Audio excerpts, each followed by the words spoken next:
Welcome back, friends, to the Bizz Bitch Podcast.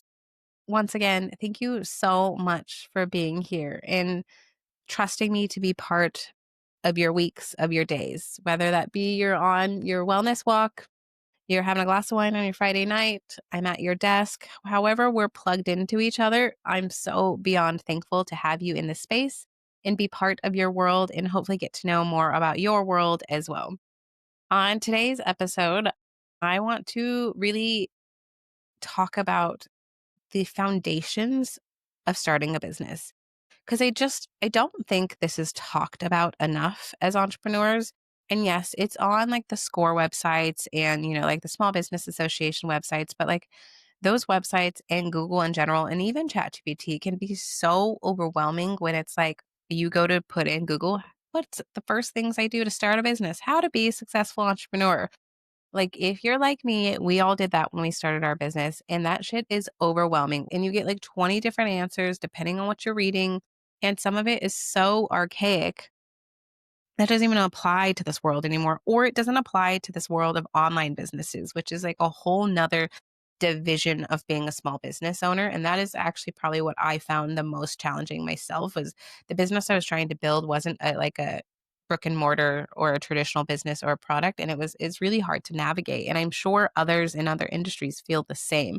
So I wanted to take you through some of like the foundations that I think are either a good refresher for you if you've been in business for a few years, if you're feeling a little bit like of a spiral, because they're things I kind of come back to, or if you're just getting started. And I share this because it is something I typically go through with my own clients. But I think there's some things that we don't talk about as entrepreneurs in this process. And I'm going to get a little bit more real and honest about this myself. So when I talk about foundations, these are my foundations that I like to always talk about is your boundaries in your business, like your own personal boundaries, your legal, and that's legal and insurance, right? Your money, we're weird about that. So money, how are you protecting it? How are you tracking it? How are you calling it in? And the money mindset that comes with that.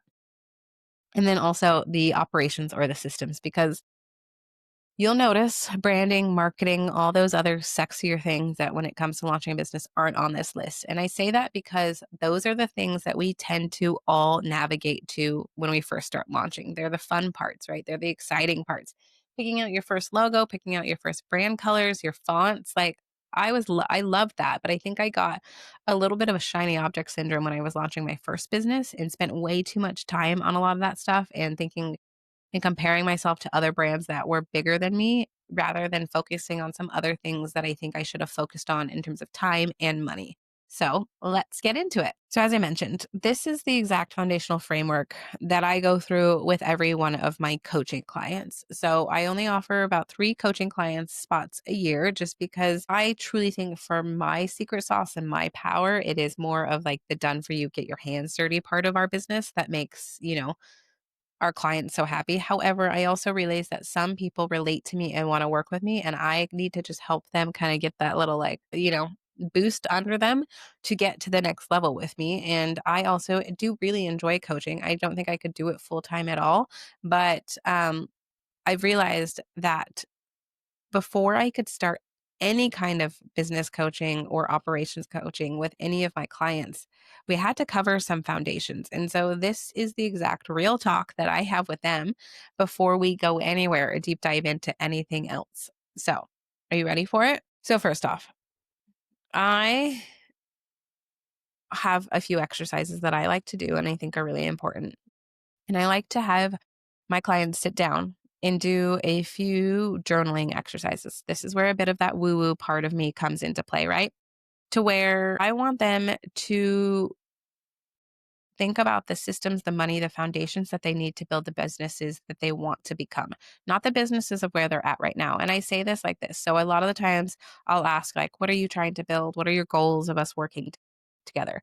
Make more money, get more organized, right? And they're just these really general terms that it's either I feel like they've heard out loud or they feel like that's what they need, but they don't actually know what that means and how that applies to them. And make more money is such a broad term. Like, what is more money to you compared to me? it could be $10, right? It could be $100 or it could be $1,000,000. So I like to say, give me the brands of the businesses that you truly admire. And they can be as big as they want them to be. They can be as wild as they are and not even related to your own comp set, right? I say try and put one in there that is your comp set, but also, or like someone like exactly similar to what you do, and then give me two others. And so they give me those three brands. And I say, let's walk through what they do in their businesses. Let's walk through their foundations of their business and what they're doing.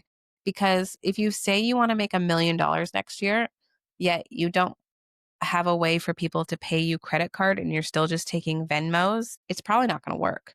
If you don't have QuickBooks set up in your business, you can't make $1,000,000 next year either. I mean, you can, but you're going to be in a really messy place for it. If you want to be a business where you're getting unlimited funnel of leads and you don't have a CRM or you don't have the correct place for that catches your clients, what are you going to do once you have a bunch of leads coming in? You're going to be really overwhelmed and you're going to be bad at business. And no one wants that because we all know the first impression is the most important impression with our clients. So we go through this list of this exercise and talk about their brand and what we admire. We talk about how they most likely operate. Thankfully, with Google and ChatGPT, we can know how they operate and know what they're running off of. You can just go to their social media content, their websites, and see how they're operating. Go to their LinkedIn, see the size of their teams, right? To be able to be these brands. You can also read a little bit about their stories. And so that is typically part of the homework is go do the research of the brands you admire because that starts to get us thinking about, yes, what I want to put in place now and the things I think I need to put in place now are so yesterday and so last year. I'm thinking so small compared to what I need to be thinking and how big I need to be thinking or where I need to be investing if I can, if you're not bootstrapping. But there's still ways to invest and get creative about that, which is small amounts of money. And you need to start thinking about that bigger business, that bigger personal brand, that millionaire, multimillionaire, multi seven figure business owner that you are trying to be and set the foundations to grow into that, not the foundations to grow into the $50,000 entrepreneur, not the foundations to building that next phase, because once again, it's going to need to be adjusted again. So once we build that out, we then look at it. And I also like to do a little bit of manifestation journaling here, which if you've never done, I love it because it starts to call this energy in. So manifestation journaling is where you are claiming it like you already own it and claiming it like you already have it. So you're going to a piece of paper and let's say you know you hate social media and you don't have the finances right now to put someone on your social media, but you know that's going to be a big weakness of yours. So in your manifestation journaling, you'd say, I am so thankful and grateful that I have a full-time social media manager that understands my brand and I work really well with and helps me run all the content in my business. And the next one, let's say you know that you want to buy a new home in 2 years, right? I'm so thankful and grateful that the income from my money, from my business, and that I've hit whatever financial amount that is, has allowed me to buy my new dream home. And it looks like this. And you start to kind of call in and manifest exactly what you're calling in to be that, not that next version of yourself, but like that 10 times version of yourself. Starts to kind of reset your mind that foundations need to be really strong and you really need to know this version of yourself as you're growing this part of your business to get ready for what's next. And someone said this line to me once, and I actually really loved it, and I do repeat it. Foundations come from the woman you're becoming, not the woman you're scared of being. Say that again with me. Foundations come from the woman you're becoming, not the woman you're scared into being. And I think I can relate to that so much because I used to have this little bit of like, I really wanted to be a really successful entrepreneur. And I really wanted to have a team and make a lot of money and have a lot of really cool projects. But I had this fear in me. And the fear was around if I get too successful and I make too much money, that my boyfriend won't love me anymore. and that my boyfriend won't want to be with me anymore because I've now become the breadwinner, but also he really values spending time with me. And if I become too busy, I will no longer have the time to spend with him and he will no longer want to be with me. I know that is a fully made up story that I made in my own story from like past relationships and also just like something I completely just made up in my own mind. But those are things that I had blocked in my head because I was too scared to become her. Yet I was saying I wanted to be her, yet blocking the own energy and the own path that I needed to actually step into becoming her. So, let me actually start with a little bit of a story on two different ways I built my businesses and what worked well for me and what hasn't worked well for me. So, when I started Famaven Getaways, I got really excited about the brand and the website and all the really fun things. So, I spent a good amount of money. I think I spent like 8 grand on someone to design a brand for me and like 3 grand on someone to kind of help me guide me on a website. Um, and I got some social media templates and some other things. But I spent no money on, oh, I did actually. I invested in LegalZoom. That's what I did do, which is not the way you should go about building a business legally. There are so many other better ways. But I completely ignored the finance side of things, QuickBooks side of things, CRMs, and like all the other pieces that I needed to like become a true business owner. And I quickly realized when you have no clients and no customers, there is no one to see your brand or your website or tell you how cute your logo is besides your friends and your family and your mom and your boyfriend. And I spent so much time going back and forth on like the logo approvals and the website build out and all these things, and not enough time actually like building business and getting clients and leads and like marketing myself, right? I was so stuck in the weeds on this and spent like really the only money I had to invest on these pieces. If I fast forward and think about the time when I went from just like consulting, being a virtual assistant, to actually building out the more OBM studio, which is an online business management studio, I did the opposite there. And that was the other thing I spent a lot of money on was a brand photo shoot, which don't get me wrong, I love a good brand photo shoot. And I think it is a quick way to step into the woman you want to become.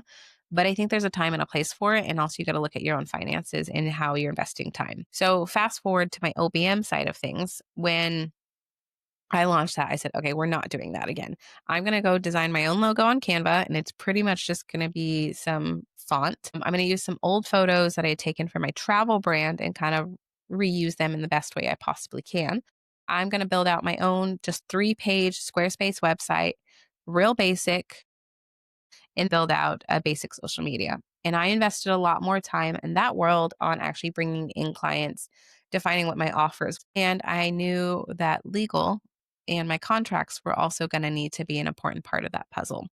And so that's what brings me into the topic we're going to start off with, which is legal and the foundations of legal in your business. So, like I said before, what you're not going to do is do LegalZoom. There are so many incredible lawyers out there that aren't going to charge you a retainer and are willing to either provide you templates that you buy at a really small fee that you can reuse or provide you services through hourly. And you're just going to get the basics for them. And the number one you're going to get is a service agreement. And if you have a website, you're going to get some terms and conditions on your website. Those are the two basics that you need to get out the door and running. That is where you should spend your money. I also think it is important to understand what kind of work you're doing. And no, you do not need to become an LLC. And I know it sounds so sexy. I get it, but you don't actually need to become an LLC to start operating as a business. However, you should look at what the kind of work you are doing before you make that decision. And I'm not going to tell you when to form and not to form, but just know that there are options. You can do a sole prop on most services. However, the more riskier your business is, the more you should consider looking at an LLC. But these are the kinds of questions. And I will say, if you try and Google this, it is so overwhelming on where you should form and when you should form and how you should form. Honestly, if Google was my only answer still to this day in ChatGPT, I don't think I'd still know the right answer, the wrong answer. I know the right answer because I have people who work in legal in my life and who support me and are able to answer these questions and guide me through this. Another way you can also find this kind of support is by finding communities and entrepreneur communities and networking events where lawyers are speaking. You know, when they say, can you put your hand up? Put your hand up and say, this is what I do. This is how I am. Like, can you please help me? That is the way you get the free legal support or minimize financially legal support while you get yourself going and started. But it's so important. What you shouldn't do is what I did, which is a really funny story because with my travel brand, I wanted to trademark it because I thought it was going to grow big and it was a unique name, but it was a name that had kind of been used in the word maven had been used in the travel industry a good amount. So I legal zoomed the LLC part of it from what I can remember. Thankfully, I didn't pay for that membership. And I'm so thankful I did not because I've heard so many nightmares of like the LegalZoom membership and just taking your money and being zero support.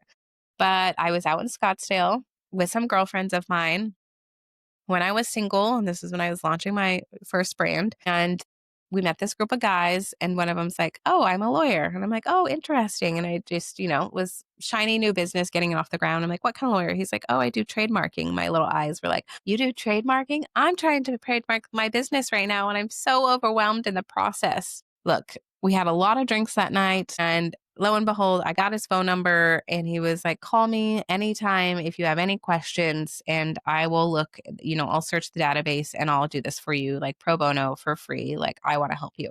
Look, it's a really awkward conversation when you have to text that guy the next morning when you had turned him down the night before from any, fun, sexy time. Like, I needed that support. And like the idea of getting free legal was so exciting because I had priced it out and it was going to be a few $1,000s and I didn't have it at the time. So I decided, I was like, you know what? This is where we use our network, Jazmin, but like probably shouldn't have been a guy trying to take you home last night. But, we're just going to do it. I'm very thankful. He was very, very sweet and very honest and did it for me. We don't need to do that as women. You could probably go down that path in a better way. But do I think you need legal? Yes. Because if you tell me as a potential client, I want to make even six figures next year, six figures puts you at more risk. And you don't have the basic client contract. And yes, I know ChatGPT can help you, but I promise you she is not legally binding. And to say that I've never done it, I would be lying to you, and we are not lying to you. So, yes, I have done it for some quick terms and policies, but then I have also had my lawyer look over what I created. And let's just say she ain't legally compliant because she did not go to law school. So, try and do it the best way possible. And another way you can go about this is find a business lawyer who needs your services potentially and do a trade. Like I am say be cautious with trades and only do trades in things that feel really aligned to you and really aligned to things that you need or you might need. And don't just like fill your time with trades that make no sense. But like if you are a home organizer, let's say, and you happen to meet a lawyer at a networking event and they have a big home and maybe they could really use a home organizer to come in and help them get their stuff together. And then you can get some like free legal services or in kind legal services as a trade. Like just try some avenues to make sure that you have a little bit of baby foundations in the legal department when you're getting your businesses going. You will thank me later. And I will say, a little small shameless plug for something that I use in my business is HoneyBook. And things like HoneyBook do actually come with legal templates already built into them. So people are like, "Ooh, I don't want to pay a software fee. I'm just getting started." It's worth it because they have templates built into them that a lawyer has built out and you can go edit it. And yes, you should still have a lawyer review it and look over it. But like, how helpful is that? They have like member agreements, they have client agreements for like photographers, events, like a big array of different services. Try that avenue. All right. So, foundation number 2 is money. Now, I'm going to come to this really lightly because I will say, out of all the things in my business, this is my weakness. Even talking about it makes me feel weird. Like, how can I talk about this when this is something I'm constantly working on? But I feel like it's important because it's important for someone for me who struggles with it and has never been good with numbers to talk about it. Because I know there's others of us out there. I know I'm not alone in this. Being an entrepreneur is literally the biggest dose of money therapy that you could ever sign yourself up for.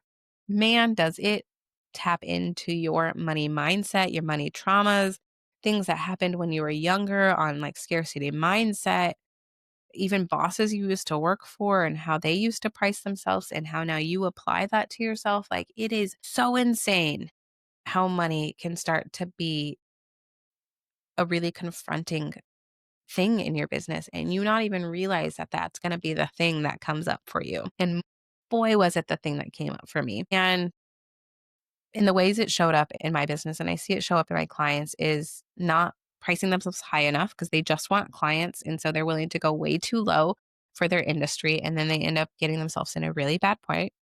They don't know how to track their money. And that's through bookkeeping and even with taxes, like they don't know how to do it. Hello, guilty.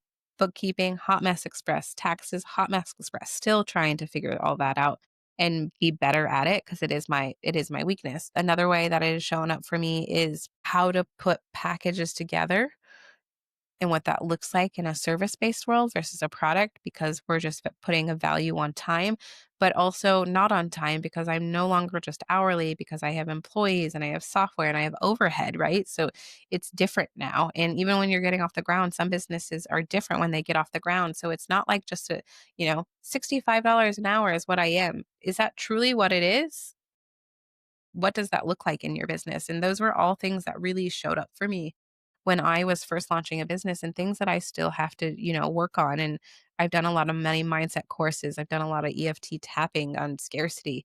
Where's the clients going to come from? Where's the next money going to get from? The most interesting thing that I think we have to work on when we become entrepreneurs from your traditional workforce is you are capped at that financial amount for at least a year or two until they give you your next bonus, right? Or they give you your next increase of pay. As entrepreneurs, we're not. And so let's say you want that shiny new purse. In traditional corporate world, or when you worked for somebody, you had to budget for that purse, right? Save money, or I won't buy that in order to get that purse. Vice versa. As an entrepreneur, if you want that purse, the way you can control it, yes, you can save, sure, but you can go get a new client to pay for that purse. And now you've got a purse and you've probably got more money than just that purse. We can control how much money we make because there is no cap. And that is the most powerful thing in the world. But what we do with it and how we use it is so, so overwhelming and can be really scary.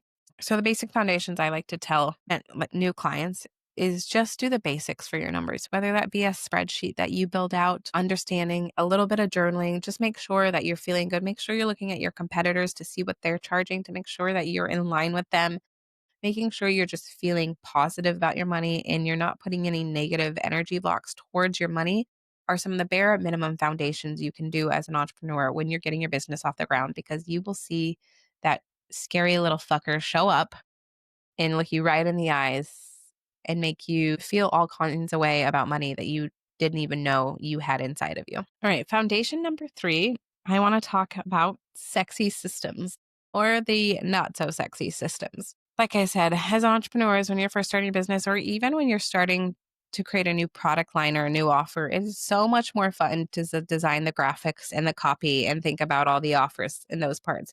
It is not fun to think about operationally how you're going to deliver whatever you're going to deliver. I get it. Even as someone who's really good at this part and obsessed with this part, I can even get caught up in the other side of it. But systems are really important. And I also want to talk about like what even is a system. A system doesn't need to be complicated. And I think sometimes we overcomplicate it. It could be literally you just writing a checklist of how you do something in your business. So every time you go to do it, you do it the same way every time. And that could be on a Google Word document, but it could also be, more in like a project management system. I do think there's some foundational systems that you need to have in place, especially if you're someone who wants to grow and scale and do it rapidly. If you're running your whole business off of journals and notepads and workbooks and you don't have anything digital, let this be your sign that you need to wrap your head around embracing a digital world. And let me tell you why. Number 1, as soon as you have a first hire and are ready for a first hire at any kind, the overwhelm it'll feel to get everything from that paper into a digital world will make you not want to hire somebody.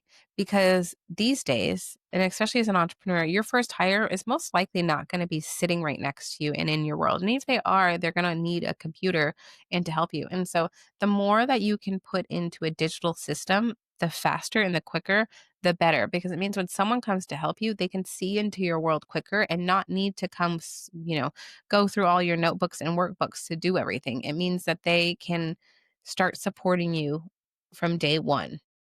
So, systems are also the foundations of scaling, right? Automations. This world is insane right now with technology and automations. And half these softwares out there to support people and businesses, from the circles to the honeybooks to the Trellos to the Notions to the high levels.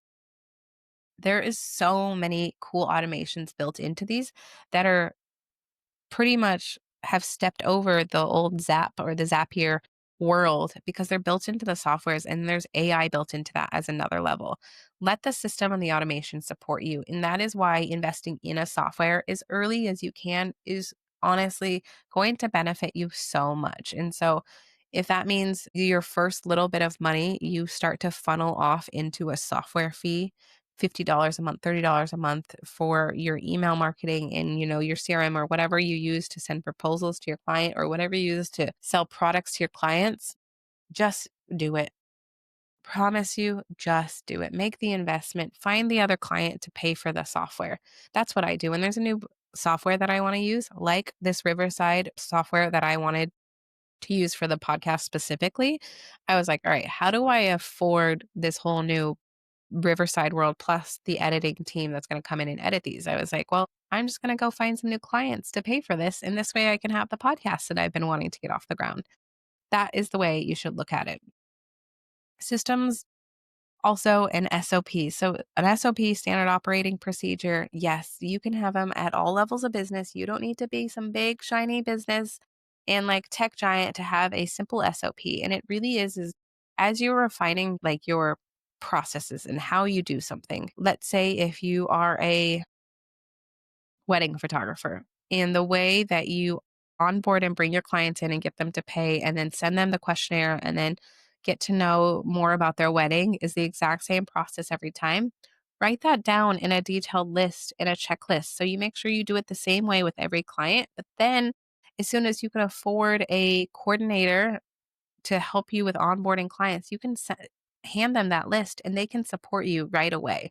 So, an SOP, and in the world of AI, to be honest, and ChatGPT, creating SOPs has never been easier. And so, like, lean into it. It's in my voice, it gets all the steps, but ChatGPT is doing the heavy lifting. I just throw that into a Word document, file it away, but it's just so I have it and I can reference it and come back to it.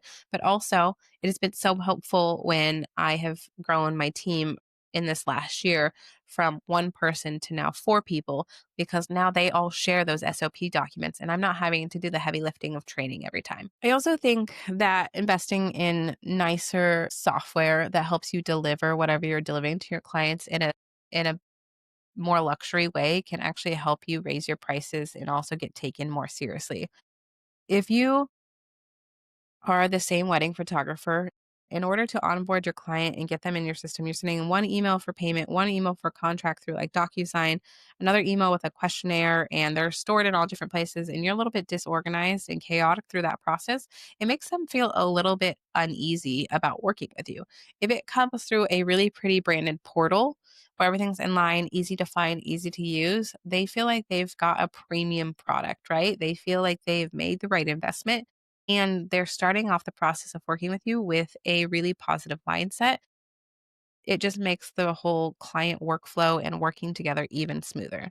So systems are no longer not sexy. They're really important into building foundations in our business. All right. Foundation number 4 might be my most important one, that if you've ignored and nothing else before applied to you, this one I know applies to everyone. And if anything, this one applies to the entrepreneurs who are even further along. Boundaries, boundaries, boundaries, boundaries, babe. You need them. We all need them. If you build your business now in a hustle mindset and mentality, you will hustle forever. If you build a slower business now, and it takes a little bit more time, you will build more time for yourself to take care of yourself. It is proven that the longevity of your business will actually last longer. And look, I'm not saying we don't have to hustle, stay up late, work really crazy hours when building a business. I'm not saying that at all. Like, it takes a lot of work to do what we're doing. But I am saying you can put in some little bit of boundaries and a little bit of guardrails on yourself and access to yourself when you start running a business that just sets yourself up for what works really well and also the life you want to live. Because the life you want to live isn't tied to your desk, never sleeping, never seeing your family and friends. Like, that's not why we become entrepreneurs. And like, you could be doing that for 5 years straight before you make the money that you need to make to get to like that next level of like financial freedom and where you have a more flexible schedule. So, like, why not do that now? And so, some of the simple things that I think entrepreneurs and especially women, because we try and do it all and too much, is put those boundaries in place. My easy go to one that I tell every client when I start working with them is to put boundaries on your calendar and the access to you. It pains me when someone sends me their calendar invite and it is open for a call 5 days a week from 9 a.m. to 5 p.m. and even hours outside of that. I see it as A, you're way too available, and B, are you not busy? And C, for me, I'm like, "Ugh, this poor person doesn't have boundaries, have time for themselves. How do they do work? How do they get anything done?" So for me, I take phone calls on Mondays and Thursdays from 10 a.m. to 6 p.m. on Mondays because I like to work late, and then until 4 p.m. on Thursdays. That is when you can book a call with me through my link. Sure. Does stuff happen outside of that? 100%. But for the most part, those are my call days and I go back to back. So that allows me Tuesday, Wednesday, and Fridays to get deeper in my work, do creative things, go to lunch with a friend or have coffee with a potential connection. Because when you're on calls back to back, you don't have the space to do things like that. So you're not setting yourself up for success. Set your schedule, especially as a new entrepreneur where you're merging from having someone who's giving you a schedule to your own schedule. You do kind of need to give yourself a new schedule and be kind of strict about it because it's really easy to just like get caught up and get nothing done. So set yourself a schedule of days that you're doing stuff and when you're getting it done. And that CEO time of times you're working on your business, which you do so much of when you start your business, and it's a super upfront thing. It honestly dwindles down like to the tiniest bit amount of time once you start having clients and getting business. And it's the first thing I find that I let go of, my clients let go of, and we get really bad at. But like, treat yourself as a client, treat your business as important as your client's time. So you make sure you do the things you need to do to run your business. The other thing, we need to be better at using the schedule later thing that happens on all of our emails. If you are working late and you are emailing your clients past like a 6 p.m., and that's outside of your traditional work window, then try and schedule later because the chances are they're going to respond to that email at 6 p.m. and then you're going to get back into work mode and you're not going to be able to relax and do the things you need to. So what would happen if your email didn't necessarily have a time crunch in it? Once again, I understand things happen and you sent that email to send out at 8 a.m. in the morning. So this way, it didn't bother them past work hours and it doesn't respond back to you in work hours. So you could focus on yourself. Another boundary is whenever possible, as much as possible, do a little bit of self care in the morning. And I'm not telling you to do them all because, like, look, none of us have time for that. Pick one. Have your bucket of your 5 self care. Is it you're working out? Do you journal? Do you meditate? Breakfast prep? Whatever it might be, and do one of them each morning. What you will do for the rest of your day and set yourself up for the rest of the day is so much more worth cramming in that extra 15 minutes of work that you need to do that morning because you will get it back in time, I promise, throughout that day if you just spend that little amount of time taking care of yourself. And look, I am the first to admit when I am in busy mode, it is my first thing to go. And every time I notice it after like 5 days of skipping it, which I'm currently kind of in that place right now, especially around like holidays, because you're trying to like cram more work into the shorter days and like shorter time frames in the week. But pick one and it can be simple. If I can't do my full hour workout, I'm like, okay, can I go walk for 10 minutes? Okay, maybe. Or if I can't even have 10 minutes, okay, can I just at least journal in my gratitude journal for 3 minutes? So I just take 3 minutes out of the day. Like I can always afford 3 minutes of time. And so this is your reminder to just build in some boundaries and not let the work creep into all hours of the day, all parts of your life, right? Same when you're having dedicated time with your husband, your boyfriend, your girlfriends, your kids, shut your phone off. Take those few minutes away. We are not guaranteed tomorrow and we are not guaranteed those other times. And it's really important to be really present with people.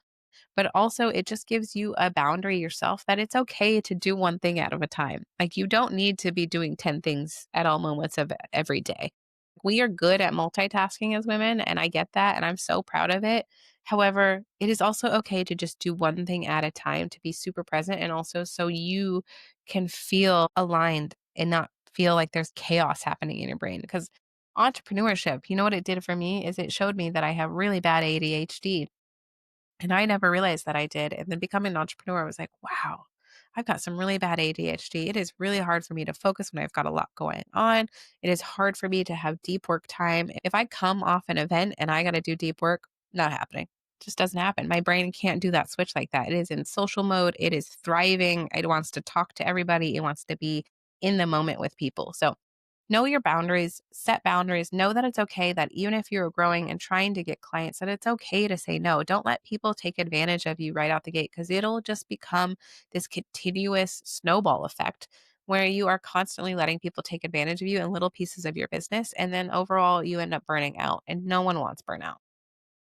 And once again, if you look and take that back to the boundaries of bigger businesses and what they do, they have so many guardrails and so much more limitations. And yes, you might be able to get a hold of them at any times of the day, but it's because they have team members in those places, right? They have team members. You're not talking to the CEO or the founder of Marriott when you have an issue. You're talking to one of his thousands of employees who works in specific hours and certain times. So it is okay for you to have some boundaries. An autoresponder with when to talk with you, when to book a call, and direct links to your offers has been the biggest game changer in my business. If someone emails me or it comes through one of my channels my autoresponder says, this way you can book a call. People are able to book a call with me without me even saying anything. And then they're all of a sudden on my calendar. And then so there's no me feeling like I need to respond to them right away because they're already on my calendar. So we're already fixed and, the day can go on. Boundaries in your contract, which I feel like is our full circle moment. When you get those templates and when you look at it with a lawyer, say, hey, I'd really like to put a clause in here on when I'm available and when people can contact me. It is okay to do that, especially if you're setting the expectations up front. My clients know that I do not text message for the most part, and I don't really email either. Most of my communication with my clients is done through Slack, done through Circle, if you're a community member, or done through Trello, which is how we manage projects. I don't text my clients. I don't email because for me, it doesn't feel good. I feel overwhelmed. I feel like I'm letting people down. I can barely text my own friends back, let alone clients, and I'd be dropping the ball. So like I put clear boundaries about my communication styles and what works for me in my contracts. And I wish I would have done that earlier on because I was overwhelmed and dropping the ball way too often. And then boundaries with yourself. Do your best to not allow panic. Do your best to hustle, but not like grind and hustle. Do your best to allow yourself space to be creative and be the entrepreneur you want to be. Allow yourself those lunches with a friend or a biz bestie or a coffee. Allow yourself to go to those networking events, even though you should be head down working. If that work could get pushed, but you went to that networking event, community event, and met two new clients or a potential new collaborator, what would that look like? So often I meet girls and like, oh, I wanted to come to your event, but I was just so busy. And I want to be like, what were you busy with? I get it if it's actual client calls, but once again, how are you scheduling your calendars to allow yourself space to go to these kinds of events? But like, what were you busy with? Were you really too busy or were you stuck in admin work or work that's not actually that important that needed to get done right now that you actually could have came to an event and potentially met someone that could change the trajectory of your life, like an investor or your next big collaborator or your next big client. So allow your the space to have boundaries in your business because you will set yourself up for more success in the long run. All right, friends, that is my episode on foundations. And as you'll see, some of them are really traditional, but also some of them are a little bit not. But I do think it's really important that if we're ever feeling out of line with our business or things aren't working out right, that you go back to your foundations to make sure that everything is feeling the way it needs to feel for your next version that you're trying to grow into. And also, if you're in those beginning first few years and it's just feeling really hard, look at some of those foundations, clean them up, spend some time on them because it is important to make sure they're set in place because they will give you a stronger foundation for what you're building versus if you go the other way and the bottom is too weak to catch you. Those are some of my tips about foundations. I have some others, but those are the ones that I feel most passionate about. And I do tend to like go out the gate with my new coaching clients because, and just also friends, women in my community that I see are struggling. We talk about the topic of foundations in the Bizz Bitch community so often. Because I think they're important pieces of being an entrepreneur. And it's so easy to get overwhelmed with all the things that you need to do when you start a business or when you're scaling a business, that sometimes it's just easy to look at your like core foundations, kind of like your mission statement and what I call your company values, and be like, okay, let me do a quick refresh here. Let me do a little reset. Let me make sure everything is in line before I set out on that next adventure or before I burn it all to the ground, because chances are there's something in there that you can find that will actually help whatever you're trying to do in your next phase of your business. So, with that, where are you saying yes that you actually want to say no? Where are you available in ways that hurt you or ways that make you feel uncomfortable? Where are you burning yourself out to look like a good entrepreneur, like you've got it all together? What boundaries do you need to implement this week? If you felt yourself getting fired up inside about something I said today, lean into that one. Add that boundary to your life. Add that foundation to your life and see what might happen. Foundations definitely aren't just legal, money, systems, and operations in your business. They can go outside of that. But it is important to remember that foundations in our business are a really important piece and go hand in hand with the fun sides, like the marketing and the websites and the branding and the brand photo shoots. And just as much as you're spending time, energy, and money on those fun things, try and see if you can equally spend some time, energy, and money on the things that aren't so sexy right now, but I promise you they get really sexy as you start to build. All right, friends, and that's our episode today. Thank you so much. If you enjoyed this episode, I'd love to know what you loved about it in the comments. If you have other topics that you'd love to hear about, then please, please, please comment below in the video. I will find a guest for you. I will see what I have to say about it. We will talk about it, or maybe you can come on yourself. If you are resonating with this podcast, then please like, review, subscribe, do all the things to send us the love. We are small and growing, but mighty, and so happy to be here with you. So thank you so much again, and bye, bitches.